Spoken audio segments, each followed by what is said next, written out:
News দেখে আজকে খুব অবাক হলাম। সেটা হচ্ছে এটিএন বাংলার এক ভদ্রলোক কন্টেন্ট ক্রিয়েটর রিপন মিয়াকে নিয়ে নিউজ করছে যে রিপন মিয়ার স্ত্রী সন্তান আছে, পিতামাতাকে দেখাশোনা করে না। অবাক করা বিষয় এটা। ভাই, রিপন মিয়ার মতো হাজারো রিপন মিয়া বাংলাদেশে আছে। হাজারো রিপন মিয়ার সামর্থ্য আছে প্রচুর। প্রচুর বিল্ডিং আছে, বাড়ি গাড়ি, টাকা পয়সা, এমনকি অস্ট্রেলিয়া, আমেরিকা, কানাডা, নিউজিল্যান্ড, পৃথিবীর বহু দেশে তারা সুপার এস্টাবলিশড। টাকা, অর্থ, প্রতিপত্তি সব কিছু আছে। তারা কি বাবা মা নিয়ে থাকে? তারা কি বাবা মা নিয়ে একসাথে সংসার করে বউ বাচ্চা নিয়ে? যদি তাই করতো, বাংলাদেশে এত বৃদ্ধাশ্রম কেন? প্রায়ই ফেসবুক স্ক্রলিং করলে দেখি পিতা পুত্রকে জলে ফেলে দিচ্ছে, পিতা পুত্রকে মারতেছে, বাবারে মারে মাইরা হাত পা ল্যাংড়া করে দিছে, ভাত দেয় না। বৃদ্ধাশ্রমে গিয়ে দেখেন তো ভাই।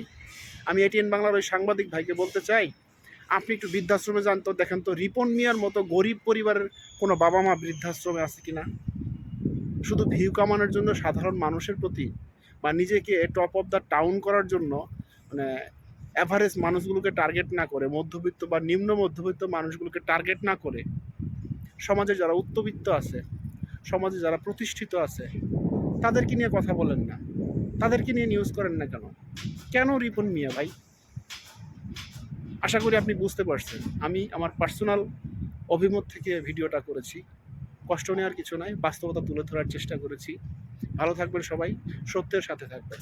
আল্লাহ হাফেজ।